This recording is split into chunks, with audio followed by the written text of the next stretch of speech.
माता वैष्णो देवी को प्रणाम, बाबा भैरवनाथ को प्रणाम, भादवा माता को प्रणाम। यशोधन ज्ञान सागर चैनल आपका स्वागत करता है। मेरे बड़े बुजुर्गों, माताओं, आपको प्रणाम। मेरे बहनों, भाइयों, मेरे नौजवान साथियों, आपको प्रणाम। आज पटल पर और मैं आपके सामने सुरेश वैद्य हाजिर हुआ हूँ और बहुत ही सटीक जानकारी लेकर के। जानकारी ऐसी है कि आप खुद ही अंत तक देखेंगे तो ज्योतिष और वास्तु दोनों का क्या संबंध है, उस पर विशेष फोकस डाल करके और आपको मैं आज मेष राशि वालों को बताने जा रहा हूँ कि ज्योतिष और वास्तु जीवन में किस तरीके से काम करते हैं और आपको क्या करना चाहिए जिससे कि ग्रह भी शुभ काम करे और आपका घर का वास्तु भी आपके भाग्य को उदय करे। इस पर मैं बहुत ही रोचक विषय पर मैं पूरे अपने जो शास्त्रों में लिखा है उनका पूरा आपके सामने ब्यौरा रखूँगा और आपको पूरा विस्तार से मैं बताऊंगा। देखिए, यह यशोधन ज्ञान सागर चैनल आपकी भलाई के लिए बना है और कई भक्तों का मेरे पास फ़ोन आया, कई दिनों से फ़ोन आए कि गुरुजी आप ज्योतिष तो बताते हैं लेकिन ज्योतिष का वास्तु से क्या संबंध है। बहुत फ़ोन आए तो फिर मैंने आज विचार किया और शोध किया, पुस्तकों में पढ़ा और फिर मैंने आज पटल पर मेष राशि के लिए यह ज्योतिष और वास्तु दोनों मेष राशि पर किस तरीके से मेष राशि वालों के जीवन को आगे बढ़ाने में किस तरीके से मदद करते हैं, उसके उपाय वगैरह मैं आपको बताऊं। और कोई ग्रह भी अगर गलत हो तो उसका भी तोड़ और उसका भी निवारण हो जाए, ऐसा मैंने आज पूरा फोकस मेष राशि पर डाला है जो आपके सामने मैं रख रहा हूँ, जिसे आप पूरा अंत तक देखें। आपको पूरा अंत तक देखने में सब कुछ समझ में आ जाएगा और जब आप वैसा ही करने लग जाएंगे तो आपका भाग्य उदय हो जाएगा और आपका भाग्य चमकने लगेगा, दरिद्रता पीछा छोड़ देगी और धन का आगमन होने लगेगा और सब काम घर में शुभ होने लगेंगे। तो चलिए, अब मैं आपसे निवेदन करता हूँ हाथ जोड़ करके कि आप इस एपिसोड को, इस चैनल को आपके मोबाइल में देखते ही सब्सक्राइब करें, पास में बेल आइकन घंटी को अवश्य दबाएं और अपने इष्ट मित्रों में इसको आगे बढ़ाएं। और मुझे खुशी है कि आप उत्तरोत्तर इसको सब्सक्राइबर कर रहे हैं, व्यूवर्स भी बढ़ रहे हैं और मेरे भक्तों के फ़ोन आते हैं तो उनका भी मैं निवारण सशुल्क कर देता हूं। और मैं ये चाहता हूं कि भारतवर्ष की जनता खुश रहे, ये मैं प्रभु से प्रार्थना करता हूं कि प्रभु सबको खुश रखना। हम सभी आपके चरणों में वंदन करते हैं, प्रणाम करते हैं। खुशहाली हमारे घर में सदा बनी रहे। तो चलिए, मेष राशि के जातक, मैं आपके लिए जो आज ज्योतिष और वास्तु का आपस में संबंध पूरा बताता हूँ, फिर उसका उपाय बताता हूँ। तो देखिए, मेष राशि के जातक 30 अक्टूबर लगभग आजकल में आ ही गया है, तो मेष राशि का जो चांडाल दोष है वो अब समाप्त हो गया है। मेष राशि में राहु और गुरु दोनों बैठे हुए थे इतने दिन से, अप्रैल महीने से, तो इनका चांडाल दोष 30 अक्टूबर को समाप्त हो गया। 30 अक्टूबर को राहु मीन राशि में चले और मेष राशि में गुरु स्वयं रह गए। तो गुरु स्वयं मेष राशि में रह गए तो अब मेष राशि के जातक के लिए गुरु शुभ फल देने लग जाएंगे और हर तरीके से मेष राशि को खुशहाली प्राप्त होगी। लेकिन देखिए, आपकी राशि से 12वें घर में राहु है, तो राहु अकेले हैं। आप ये ध्यान रखना, राहु अकेले हैं तो इतना अशुभ फल वो दे नहीं सकते राहु, क्योंकि जब राहु अकेले होते हैं तो वो निर्बल होते हैं, उनका इतना महत्व नहीं रहता है। लेकिन राहु मीन राशि में है तो आपकी राशि से 12वें घर में राहु बैठे हैं, तो अब ये क्या करेंगे, अकेले बैठे हैं तो ये क्या करेंगे कि उल्टे चलते हैं, तो इनकी दृष्टि शनि के घर में 11वें घर में कुंभ राशि में पड़ेगी और कुंभ राशि में शनि स्वयं शश नाम का राजयोग लेकर के बैठे हैं। तो अब मेष राशि वालों, आपके जीवन में क्या होने वाला है वो बताता हूँ। देखिए, 12वें घर में राहु, इनकी दृष्टि शनि पर, शनि शश नाम का राजयोग बना रहे हैं। तो मेष राशि के जातक, यदि आपने अभी तक 30 अक्टूबर के पहले आपने विदेश जाने के लिए वीजा बनवाने की कार्रवाई करी थी, तो उस कार्रवाई में जो विलंब हुआ था वह अब विलंब समाप्त हो जाएगा 30 अक्टूबर के बाद में। और शनि भी 4 नवंबर को मार्गी हो रहे हैं, तो आपको वीजा तुरंत मिल जाएगा विदेश जाने का, मेष राशि के जातक। चलिए, अब ये तो आपको मैंने कुंडली का थोड़ा सा ब्यौरा बताया, ग्रहों का। गुरु सब कुछ देंगे, पुत्र रत्न की प्राप्ति होगी,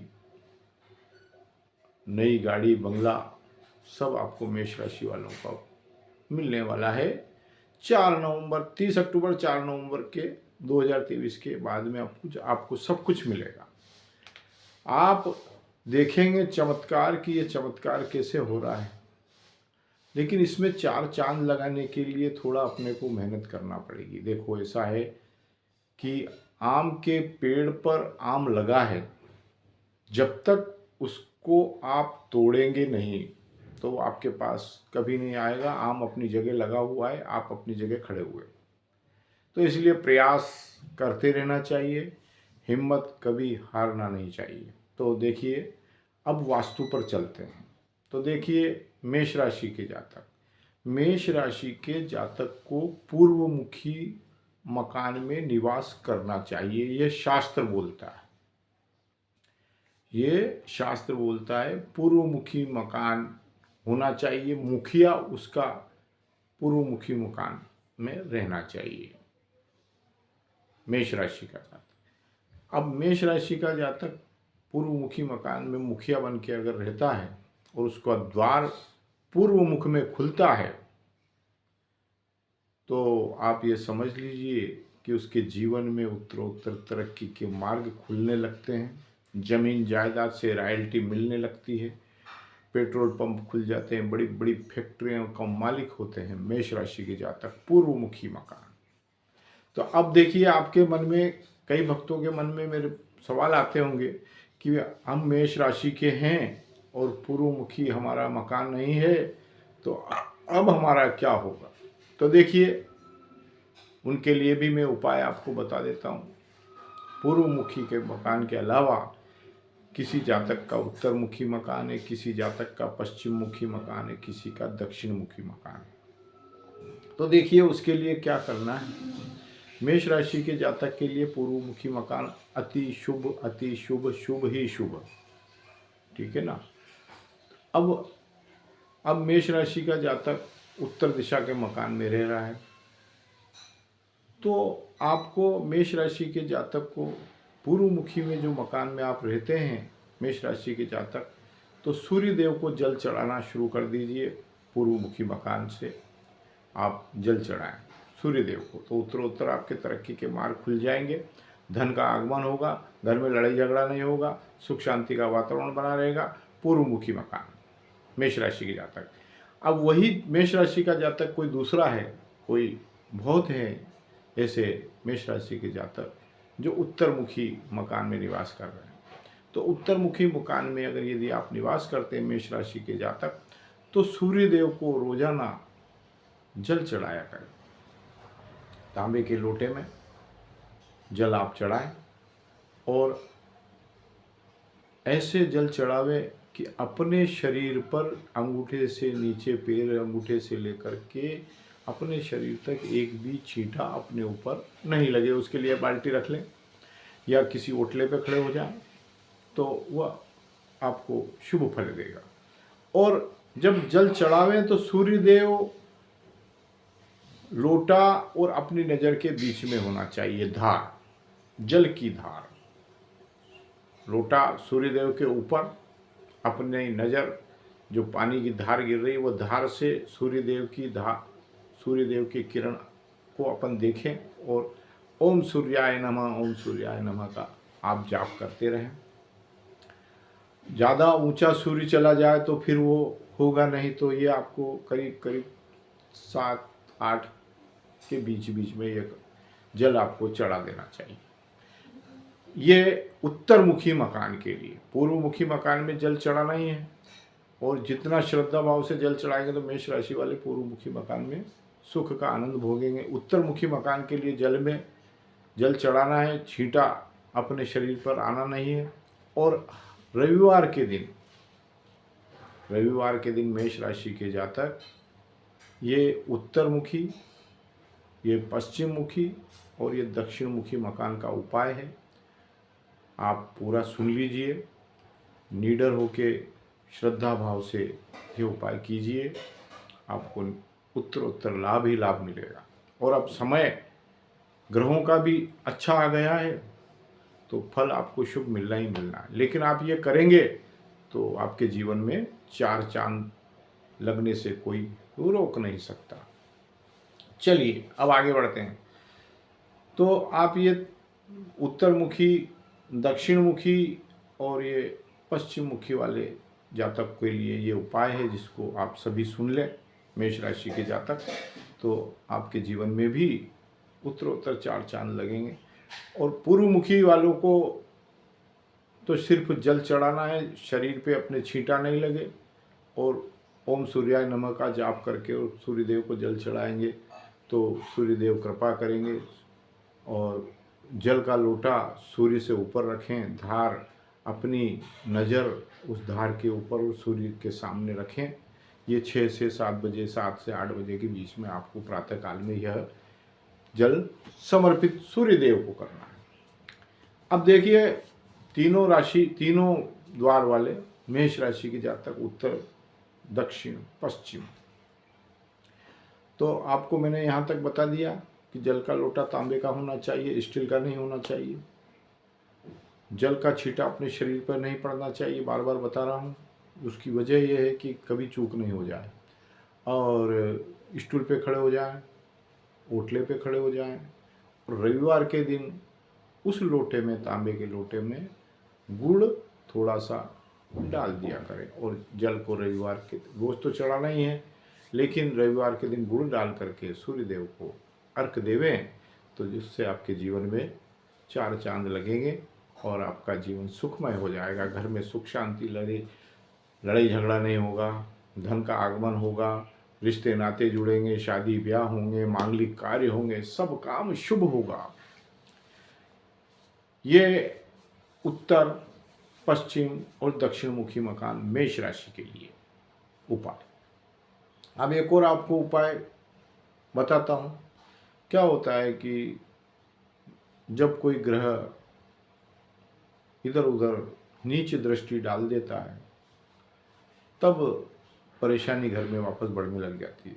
अच्छा चल रहा था घर, और अब उत्तर दिशा में रह रहे हैं, पश्चिम दिशा में रह रहे हैं, दक्षिण दिशा में रह रहे हैं, तो परेशानी ने घेरना चालू कर दिया। अच्छा, पूर्व दिशा में रहने वाले को परेशानियां घेरने का कोई मतलब ही नहीं है, वो तो उत्तर उत्तर आगे ही बढ़ेंगे, छोटा मोटा झेल जाएंगे, कोई परेशानी आई तो झेल के वापस निकल जाएंगे। लेकिन यहाँ उत्तरमुखी मकान है और मेष राशि का जातक उसमें रह रहा, तो तुरंत उसके ऊपर असर पड़ने लग जाएगा। ये वास्तु दोष का कारण बनता है। ज्योतिष के अंदर अगर जैसे ही किसी ग्रह ने चाल बदली और वास्तु अपना काम शुरू कर देता है तो फिर वो धीरे धीरे धीरे धीरे उसके घर में दरिद्रता आने लगती है। तो मैं देखिए आपको उपाय ही सटीक बताता हूँ और ऐसे बताता हूँ बिल्कुल शास्त्रों में शास्त्र सम्मत। तो उत्तर दिशा में मेष राशि का जातक रहता है, पश्चिम दिशा में मेष राशि का जातक रहता है, दक्षिण दिशा में रहता है, तो उसको क्या करना चाहिए? इसके लिए मैं थोड़ा वीडियो लंबा है, लेकिन मेरा ये कहना है कि जो भी करेगा तो उसको सुख का आनंद मिलेगा। और जब सुख का आनंद मिलेगा तो यशोधन ज्ञान सागर चैनल पर 9425368386 पे फ़ोन लगाएंगे। कई जातक मिलने भी आते हैं मुझसे, मुझे बड़ी खुशी होती है, क्योंकि ये जो उपाय है ये बिल्कुल आजमाए हुए हैं। इन उपायों में सत्यता है, ये पुराणों के उपाय हैं, ये कोई जो मुँह बोली पुस्तकों के उपाय नहीं है। ये उपाय जो पुराणों में लिखे हुए हैं, जो करते आ रहे हैं, वो उपाय हैं। बड़े बड़े ऋषि मुनि हैं, उन्होंने भी इन उपायों को किया है। तो चलिए मैं आपको बताता हूँ क्या करना है। करना यह है कि आपको 7 नींबू मिर्ची लाना है। 7 मिर्ची लाना है, 1 नींबू लाना है। शनिवार के दिन 7:30 से 9 बजे के बीच में 4 मिर्ची ऊपर, नीचे कोयला आप चाहे तो बांध सकते हैं, नहीं भी बांधेंगे तो चलेगा, लेकिन बांध देंगे तो, पर नहीं बांधे तो भी ठीक है, कोई ऐसी बात नहीं। आजकल कोयले मिलते नहीं है तो संशय नहीं होना चाहिए। 4 मिर्ची, 1 नींबू और 3 मिर्ची एक धागे में बांध, ऐसे गठान बांध करके 4 मिर्ची सुई से अंदर पिरो करके, फिर नींबू पिरो करके, और फिर 3 मिर्ची ऊपर कर करके अपने मेन गेट पे 7:30 से 9 में शनिवार के दिन बांध दिया करो। अब इसका भी एक रीजन बनता है। जैसे ही आपने नींबू मिर्ची बांधी शनिवार से शनिवार, तो अब क्या है कि आप सूर्यदेव को जल चढ़ा रहे, भाग्य चमकने लगा, लक्ष्मी माता आने लगी। अब जब लक्ष्मी माता आने लगी, दरिद्रता भी साथ में, दरिद्र लक्ष्मी भी साथ में आती है। तो अब आपका भाग्य जल चढ़ाने लगे तो भाग्य उदय हुआ। महालक्ष्मी ने बोला कि भाई सूर्यदेव को जल चढ़ा रहा है भक्त, तो अपने को चलना है। तो दरिद्र लक्ष्मी और महालक्ष्मी दोनों द्वार पे आती है। तब क्या देखती है? महालक्ष्मी बोलती है कि दीदी, यहाँ तो नींबू मिर्ची द्वार पर टंगी है, आपका भोजन। दरिद्र लक्ष्मी को महालक्ष्मी बोलती है कि आपका भोजन तो बाहर ही टंगा है। नींबू और मिर्ची दरिद्र लक्ष्मी का प्रिय भोजन। तो फिर महालक्ष्मी क्या बोलती है दरिद्र लक्ष्मी को कि आप तो यही, ये आपका भोजन यहाँ टंगा हुआ है, तो आप यहाँ भोजन करो, मैं अंदर जाके आती हूँ। तो महालक्ष्मी माता अंदर जाके आती है। तो महालक्ष्मी माता जब अंदर होती है तो आपका ये फर्ज है कि आपके फ्रिज में, आपके घर में मीठा अवश्य होना चाहिए, हमेशा 24 घंटे। तो जैसे ही महालक्ष्मी माता आई, और वो ऐसा नहीं है कि ला करके रख दिया, मैं 2-3 दिन हो गए, 24 घंटे में नया चेंज मीठा, तो वो आप रखेंगे रोज़, तो भले ही 1 पीस ही रखें, तो वो महालक्ष्मी माता क्या वो मीठे को खा करके प्रसन्न होगी और वहीं ठहर जाएगी। ऐसा क्रम चलता रहेगा तो आपके घर की दरिद्रता धीरे धीरे समाप्त हो जाएगी। और मेष राशि को भी उत्तर दिशा का मकान भी, दक्षिण दिशा का मकान भी, पश्चिम दिशा का मकान भी फलने लग जाएगा।